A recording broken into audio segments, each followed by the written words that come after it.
Mga minahal kong kaigsunan, alam mo, hindi ako tumatawa, and I would not, no speech nga rin, I am not really up to, reading speeches because it does not express what is in my heart. Ako pagkatawa, I do not waste time. I just want to communicate with you how I feel vis-a-vis yung pagka-presidente ko at yung taong sinisirbihan ko. Now, I'd like to make a statement before you na kung hindi ko kaya itong trabaho na ito, magre-resign ako. Pag nakita ko na it's impossible to carry out the task with the kind of system that we have, sabihin ko, it's not for me. Baka ibang klaseng pamaraan. So, I would like to talk about government. Yun lang naman ang ano ko. And if you are around, you are not particularly the one concerned. But if you are, then so be it. Magkaprangkahan na lang tayo dito. Problem with government is indolence, tamad, tatpulan. And most of the people in government take for granted the people's interest. Lahat yan. And actually, noon sa unang panahon ng mundo, took them about, especially NEDA, 3 years, 2 years. Ang lahat departamento, ginayaan nila ang papilis. So when I became president, magsabota that you're all bright. I recognize that, brighter than me. But if you want to join government and serve the people, I'd like to take you in. So ang kabinete ko po, halo. May mga left, may mga right. Pero nakakaintindihan kami. Dito si Joey Tigualo. Dati man itong ex-convict.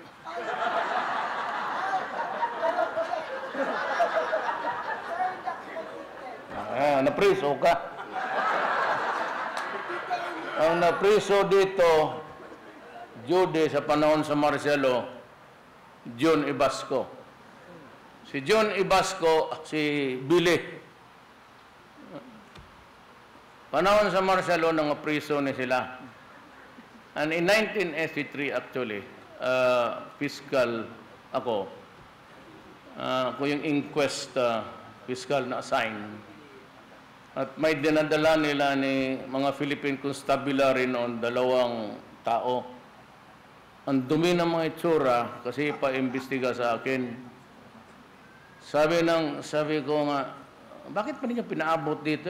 Salve sa sana nyo yan. Kapoy-kapoy, tagtrabaho doon. Gabi man nahuli. Magising pa ako ng gabing yawa para, sino ba to? Ito, salvage lang na.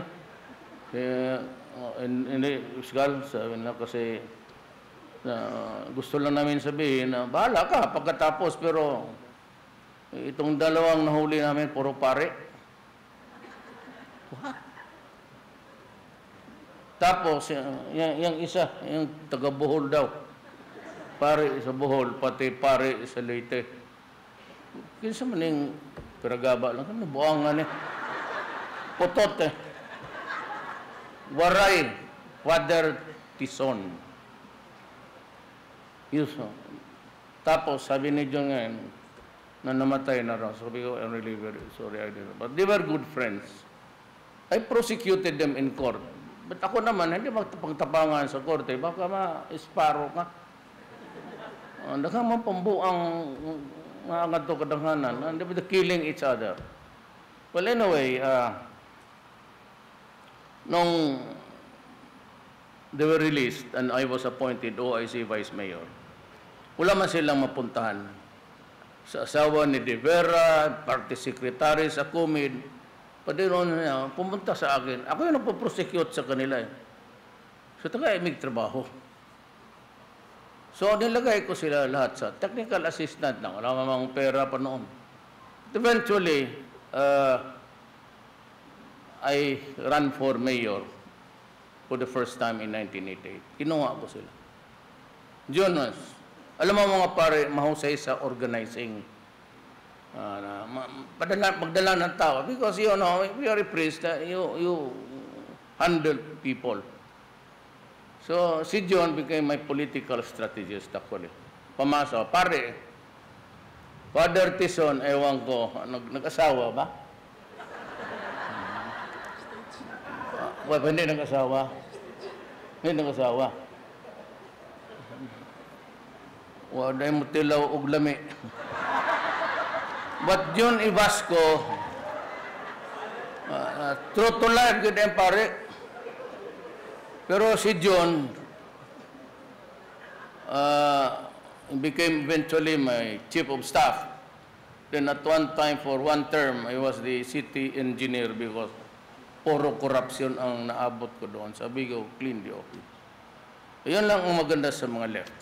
True to life ang trabaho. So, after so many years, bumalik siya doon diyan sa Bohol, naging mayor, 3 terms, 9 years. Tapos ngayon, yung patayin sana ng mga PC, cabinet member na. Ganoon lang ang buhay. But, alam nila ni Escalada, because he was my housing, alam nila ni John, at alam ng mga taga Davao na nung pagpunta ko dito hanggang ngayon, galit ako. Galit ako kasi 3 years after, yan lang ang natrabaho ng gobyerno. And the first time I came here, I was not really very pleased. And as a matter of fact, talagang pinapakita ko lang na kunwari, talagang asar ako. At hanggang ngayon, kasali na kami. Huwag na natin, do not excuse anyone. Sabi ko noon, 28 lang ang nakalipat. Kung 28 lang ang nakalipat, nung dito ako November, sabi ko, putang ina itong project ninyo, sunugin na lang ninyo. Sabi ko, I will be back December. But I was not able to make it because I was very busy. But finally, I decided to just check on how they fared with the jobs. Alam mo, sa totoo lang ganito, sila sa departamento, 1 month lang. When I was mayor, 3 days lang ang permit. Tsaka yung electrical connection, magdaan pa ng ilang opisina, pati na sa bumbero. Pagdating sa bumbero, yung pakpak na, pagdating sa bumbero, hindi lalabas yung permit, kay mo baligya pa o fire extinguisher nimo.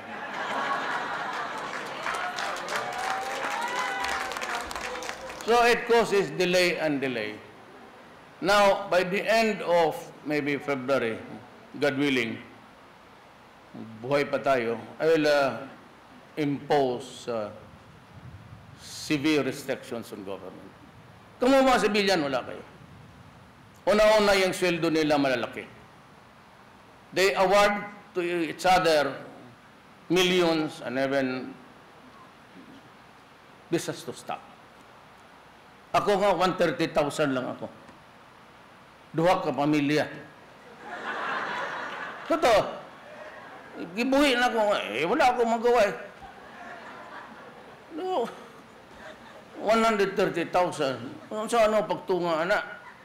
Kaya katauban akong mga anak, nangamin nyo, tamang-tama lang. So, ang mga bata, eskwela na. So, I have to make, yan lang talaga. Maghanap kayo ng record sa gobyerno kung magipirmahan ako ng ₱1 na libre. So ito sabi ko, lalaat kayo, huwag kayong pumasok sa gobyerno para lang to milk government. You want there, the law is, the lowest pay that you get. Wala nang yung increase na mag-million. That's hindi talaga pwede. It's not acceptable to me. Second is, I said, indolent ang mga yan. Katrabahante nga rin, pagkatapos ng paniud to, lalabas, hindi na magbalik. Even in Manila. You see them going around malls, magpasyal na. Kayong mga direktor, kagaya dito sa... You know, disgrasya ito ng bayan. At kung may referral sa iyo, simula ngayon, it is now your duty to expedite. Because I will only give you directors 15 days to do it. Pagka sa gobyerno ang lupa, magpakamatay ka ng trabaho dyan. Huwag kang umalis sa opisina mo hanggang hindi natapos yan. And for the city, which is not really under me, maybe you would require also the same number. Maybe the city council can just meet once and decide on, kagaya dito. What is there to inquire? What is there to examine? Nung disgrasya kayo dito, kailangan ng lupa, then it moves perting dugaya. 3 years, pagpunta ko dito, 28 lang kapamilya. Anak, saan yung pera na binabayad ng gobyerno? You know, guys, you're supposed to work for 8 hours. Bayad kayo niyan. So if you do not go back in the afternoon, sabihin na ninyo, you are shortchanging government. Actually, that is swindling. You are swindling the government. And that is punishable under the revised penal code. It's known as other deceits. Kasi pag at the end of the month, it's computed. Bakit kita babayaran kung hindi ka bumabalik? Ang mga direktor, they take out of. Magbalik-balik ang mga tao dyan. Just I was talking to Judy. I released 1 billion nung Pasko. Sabi ko kay ma'am, we distribute man sa probinsya kaagad. Kasi binigay sa akin ng pagkur yung cheque, kinunan ko agad ng because distribute. Ibigay ninyo sa mga tao na may hawak-hawak na resita ngayon na hindi mabili. Hindi makabili ng medisina. You can always go to her office. Wala akong problema kay Judy. Judy is a leftist, just like Ibasco. And if they put their heart to it, they would do it. Walang agenda kasi ang left. Wala naman itong magyaman. Sanay sa priso eh. Totoo. Ito yung mga idealist.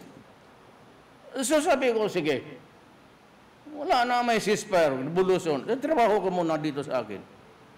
Then you work and we show to the people of the Republic of the Philippines. Nakarapat dapat tayo dito sa gobyerno. Kasi kung putang ina, hindi natin kaya aalis tayo. Simple as that. Lahat kayo naamon ko. Sabayan ko kayo. Mag-resign tayo. And let's give it to another guy na kaya niya. Ba't kung jamingin mo lang ang gobyerno, hindi talaga pwede sa akin yan. Sabi March, yung July, lahat March, nandiyan na yan. Tubig. But yung...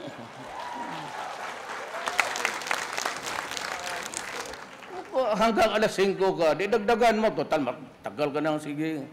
Government has been feeding your family for maybe how many years ka dyan. Dagdagan mo ng 3 hours, trabaho kayo. Bigay mo sa tao, libre yan. Total, kung kayo nasa gobyerno, ang tagalan ninyo, tapusin ninyo yan. 15 days directors. At ayaw kong, alam mo, meron akong, PTB4, right after the news, it is a reserve hour. Makatext ka, 8888. Kaya lang, huwag ka magtaka Kasi halos lahat na Pilipino may problema. So we have to have an additional trunk na pagdagdagan ko para makapasok. Eh kung magpasok kasi lahat, but if you can manage, bihin mo lang, direktor ng syudad, sir, wala dito kahapon pa. Tatsaga, totoo, pagka ikaw ang direktor, ako wala akong hindi ko kayo tinatakot. I'm not trying to threaten anybody. Tawagin kita sa opisina, sirahan ko yung kwarto, sipain kita. Talagang nananipa ako ng tao, maski noon sa syudad. Pero hindi ko pinihiya yan sa kima, pulis, lahat. Kaya kami ilaklo, tapos sisipain kita. O sampalin kita. Pag hindi mo, if I don't like the answer, it's because it's the people's interest that is always below the ladder of your priority. Sinabi ko na nga, tumakbo ako, hindi naman ako nagbubula. Nabi ko, there will be change. Yan ang there will be change. So, sumunod kayo sa akin o mag-away tayo. Binyo ako, diktador ako. Diktador na. Total, I was chosen by the people to lead. If you say that I'm a dictator because, they're diktador. Di maghintay ko yun ng panahon na tamad na naman ng presidente. Oh, but not during my time. Do not do that. So I expect everybody to work. The money of the people, money is worth. Walang magpasyal-pasyal. And anybody of you, pag may nakita kayo taga-goberno, national, local, nang mamamasyal dyan sa hapon, text me. Ang akin is zero tolerance. Dismissal talaga. I will insist sa civil service. Sabihin ko sa civil service, tumulong kayo o tumabi kayo dyan. If you cannot impose the penalty that I want, it's zero tolerance, no second chance. Sa lahat. Pati yung basta sa gobyerno. Hindi ko malaman kung anuhin ko itong mga judge. Yung hindi nag-report na 3 araw, gano'n. Judge, mawalang galang na, pero madagdagan yung mga judge, papabalik-balik, walang magperma, wala lahat. Yung mga pulis, magpaperma ng search warrant. Paghabol-habol sa judge, after 3 days, pipinipirmahan, wala na yung mga tao, nag-alisa na. It's either you are in connivance, kaya mo dinidelay yan, and the fiscals. Kaya mo siguro talagang dinidelay ninyo yan. If you are on the take, then you must have communicated the impending warrant sa kanila. That's the only thing that I can really... Matagal akong fiscal 10 years ago. I've been mayor of Davao City 23 years. Congressman ako for 4 years. Vice mayor ako ng anak ko for 4 years. Huwag mo akong bulahin. Ngayon sa ito, pag kontraktor ka, sabihin ko to dito ng mga opisyal ngayon, huwag ninyong bigyan niyo yung pabor na kontraktor ng laway lang. Ibigay mo, isubcontract na yan, walang equipments, and that is why magkaletse-letse ang buhay ng Pilipino. Kasi influence peddling eh. Pasabagay, nandiyan na ngayon ang ating bagong secretary, Secretary Villar. Hindi mo naman mabili ito kasi mayaman eh. Ikaw, pabigyan ng bahay niyan. Bigyan mo ako isa dyan sa Manila, kaya may bago ako.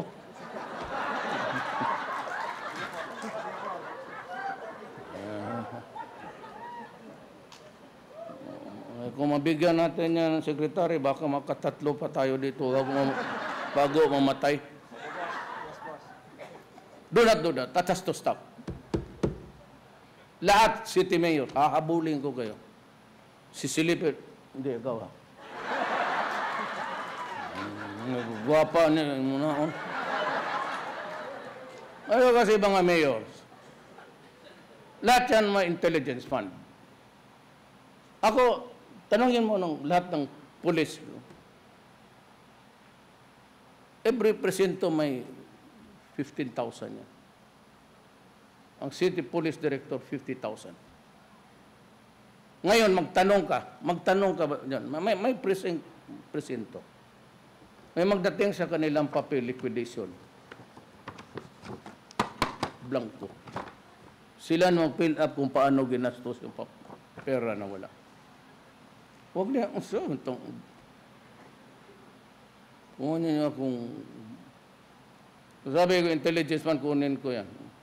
Yung ATM ninyo, doon ko na ipadala. Para pagtanggap ninyo doon sa pera, yung kalati, bigay mo doon sa kabit mo. Yung sa asawa, di wala na para sa tao. Ano, asos mo tao? Wala tayong bulahan dito. Siya kung ano yung inutos ko, so di, magdemanda kayo. Anong pakialam? Ngayon, itong mga NHA all over the country, paano ko maibigay na, sabi ko, nagbigay ako sa local, lahat. Through Judy, sinabi ko, I gave it 1 billion. Pasko yun. Sa sawing palad ko, I was forced to give another 1 billion para sa mga ugok nandyan na rehab community base. Pero maputa, 1 billion, ilang bigas, ilang bahay na magawa ko. Magbibigay pa ako, kaya sinabi, extrajudicial killing. O, taba nga, extra, dagdag. Ano problema niya? Kaya ginalawa nga extra eh. E di pang dagdag, di dagdagan pa natin. Kasi ganito yan. Which is the lesser evil. Ang tao dito nagluluto ng shabu. Pinapakain niya sa mga anak natin. 4 million na dito sa Pilipinas. Spread all throughout the country. Kayo makikinig yung mga. Tatapusin ko talaga kayo lahat. Hindi ako nagbubula. Either patayan ninyo ako, abutan ko talaga kayo lahat. Ito isang tao pumupunta sa labas. Middle East. Mamahirap to. Ang isa sa Qatar, ang isa sa Oman, o whichever Middle East country. Kultura ng Arab, pag nagtrabaho ka, gagamitin ka talaga. Ay, hindi naman natin yung mga malayo. Sa Riyadh, wala. Yan, Sudan. Yung makita makahanap ng trabaho sa bukid, ipahiram pa doon sa kapatid, maglinis siya ng bahay niya, tawagin ang kapatid, pati bahay niya ipalinis. Kaya di only sleep 4 hours. Lambaw pa ang pinapakain. Para lang makapagdala ng pera dito sa Pilipinas. Pagdating niya, use na. Gamit na ang pagkatao niya, pati yung dignidad niya. At itong kita niya yung pera, nalulong pala sa droga, ang anak na babae, nagkakalat na, puro bangag na. Very simple justice. Itong mga pulis na nagtatrabaho, balagay natin lumusot yung bala niya doon sa... Sabihin ko sa inyo ito, pag the pulis, kung nasa trabaho, in the performance of duty, nagpapatrol, pagka nagkabarilan niyan sa kriminal, at yung bala niya tumagos doon sa 5 tao, ayan. Bayad ang gobyerno, civil liability.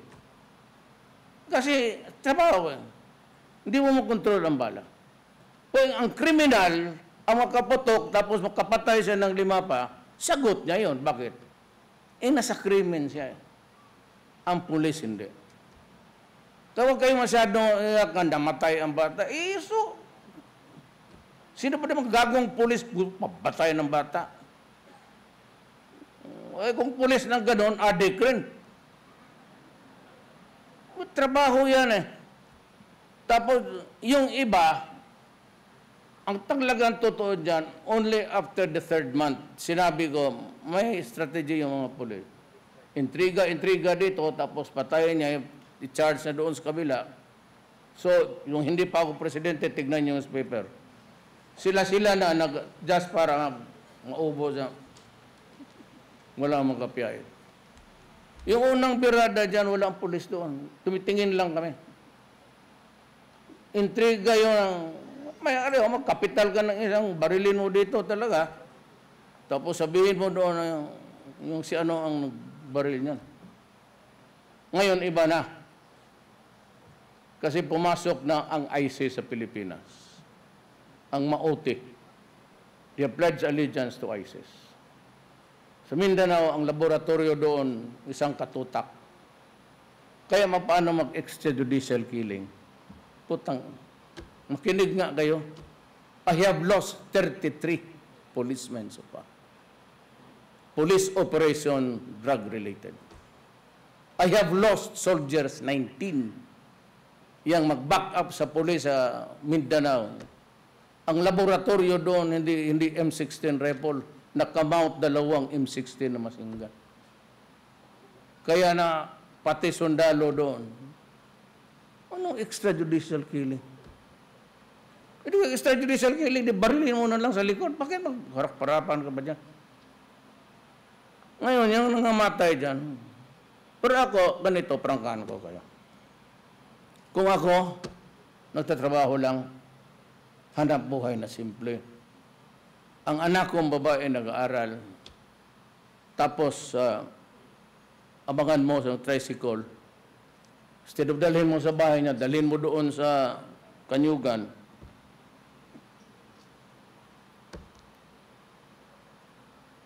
Anong gawin ko sa iyo? Hindi ako pulis, ordinar, pero may baril lang. Tulad mo, hindi papatayin kita. Simple as that.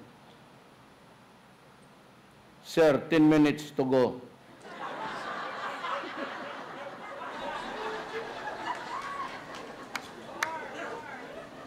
Two helis, 2 helicopter not capable of. Mauna lang kayo kayo. At least mamatay ako. Magmumura sa... No, I'm not talking to you directly. I'm talking about the state of our country. And I'm warning everybody. 5th director, 15 days. Department, DPWH, Ibasco, 30 days. Permit niya mga 2 to 3 days. Pag ayaw mo, then I'll charge you for neglect of duty. Either simple or serious. I will charge you administratively. Huwag na yung criminal. Matagal eh. The dereliction of duty. Then I can suspend you. And you can go to court. I'd be happy if you'd go to court. Yan o. Yan sinasabi nila. Hindi ako kumagalit. Hindi ako interesado ang binabasa ninyo. 40%, 41%. Kaya hindi ako tumitingin. Naghanap na ako ng maganda. Sino bang maganda dito? Kita mo ako, sige lang ako ganun. Walang kwenta sa akin yan. January, February, March. March, lipat na kayo dito at magbalik ako. Ngano, kung hindi matapos March, magawa kayo ng 5 cross. Cross? Yung pare kay Kristo. Ipakarga ko sa kanila, ikot-ikot dito. Puta na, pako ko lang. Sabi nga yung Diyos, kaya magsabi yan Diyos, may katumbas pala ako ng 5 mga taman. July is too far away. gaya ng ginawa ninyo sa army, poor quality, kasi ang pera na, for example, 100,000, magbigay sa contractor, magbigay pa doon sa sinong iudiputan ng sekretary, patay ang daan. Magpirma ang mga barangay captain. Pakialam niya. Ang habuli ko yung contractor. Hindi ikaw, kapitan. Pero pag pirma noon, pirma ng mayor, pirma ng lahat na. So, ang mabili niya na material, instead of yero, hanap niya ng mga taro, bukpukin niya, iplate niya ng gawa niya, no, yan. So, ang pulis, walang plug. Plug sa electric. Kung sa'yo bato sa iyang kamot mo, iyang bumbilya.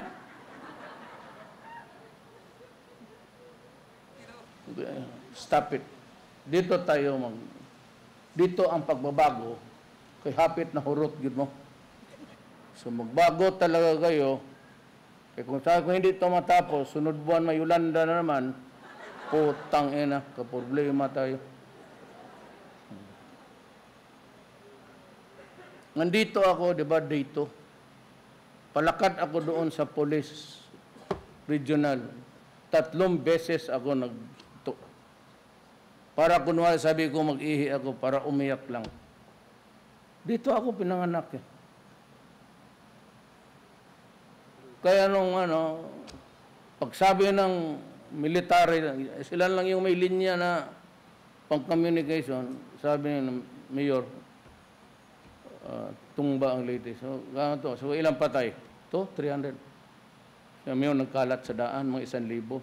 Putang ina.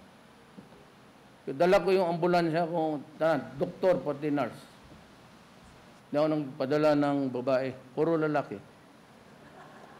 Tapos sumabol lang ako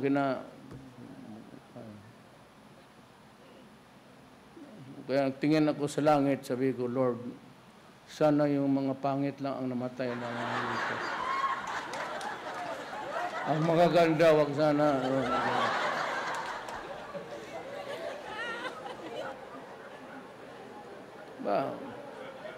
Sabi ni Lord, okay lang. Itong media na ito, after a long haul from Laos, pagbaba ko sa aeroplano, nag-press ko. Alam mo, tinanong, Mayor, may resolution ka na ba sa buhay mo na hindi ako magmura? Sabi ko ito, si Bishop Bales rin sa Davao, negosyante, Ibre magmura ako, pababayarin ako doon sa Veritas ng 100. Siya ako mabayad ng bayad. Sabi ko, Pader, hindi. Sabi niya, para yan, madisiplina ka. Hindi gusto rin ako ng bisyap ko. Sabi ko, pira-pira lang talaga itong buhay na to. Andiyan pala si Father Bacalto. Classmate kami niyan sa Ateneo. Classmate kami niyan. Ako, hindi man siya kalawa. John, pare.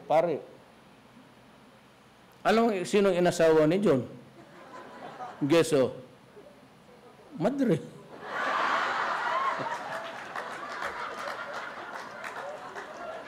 Bright kayo. You know, guys, I said, maybe I've said enough. Ako magprangka lang ako. To all government lang naman. Wala kayong kasali mga. Sundin mo lang yung 8 hours. Just carry on with the mandate. You have the limitations of 15. Directors, I want you to report first sa opisina mo and the last to leave.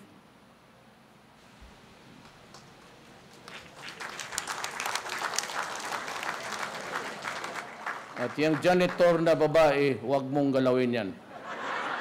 Umuwi ka na pagkatapos. Bride Duterte. Itong pulis rin. Mga pulis. Pag day off nila, sige suroy, tanaw sinig, sabong, tibak-tibak, nagtibakay. Pag duty, magdalag newspaper, kaya ang silya o ang lamesa, ipatong-patong nila, butangag newspaper, butangag tuwalya, tulog na.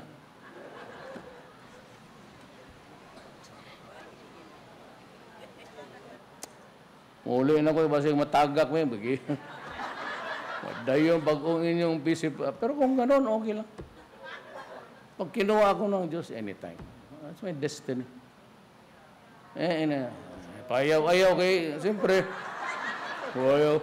Pero ano sila ko, pakialam namin ng kalag na ugma.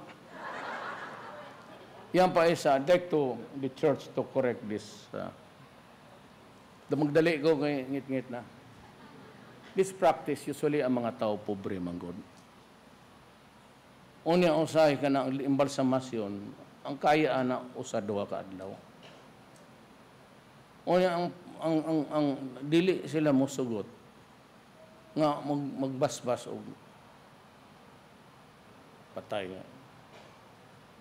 Pag dadon mo nga to simbang Lunes, baho na, masuko man pud ang pare. Kaya manimaho mag punerary ang iyang yan ang medyo that's my basic hindi ko matanggap yung gano'n. Pabayron ka pa yun, kasabaan pa niyo mga pobre. Yung mga pobre, ipod mo tingong kay pare lagi. Mataan na si baka nga sibat ko sa tinio, gipintik na kumpare. Oh. So yung many things that the church has also to come to terms with. I am not really, kayo mag-ano dyan sa outburst ko. Ganoon talaga pagkatao ko. But I sincerely hope that we come to terms with the truth. Yung human rights, gusto ko sabi ko, every police operation, magdala sila ng media. Araw magkang tinuod. Ayaw man, sino ba gustong pumatay ng tao? But yun, I have to protect the police because I told them to work. Now, the only reason, sabi nila, bakit panahon Duterte pa patay noon, wala. Kasi hindi ba nagtatrabaho sila? Bakit? Hindi sinusuportahan. Kasi mga noon tigas, mga mayor na drug lord, may army diri tulo kabok, may police nga rin tulo. Eh sinong buang nga police sabi, na lang, kay patog report na yun, President. Kay President, paalisin mo itong si Colonel dito. No? Which you cannot do dito. Huwag ka magtawag ng ganun. Kasi in the first place, nga rin, Tacloban, wala, magkapitan. Because I had the support of the Romualdez and pero sa Cebu, wala ko usa. Sa Danao, wala ko usa. Hometown ko, tatay ko. Wala ko usa basig barangay captain. But yet, I won. So what's the message? Message is, trabaho ka dyan for your country. So hindi ako nagbubula sa inyo. I serve my country first. And I will end friendships kung kailangan. Mag-away tayo, okay lang. Gusto mo ng barilan, pagbigyan kita.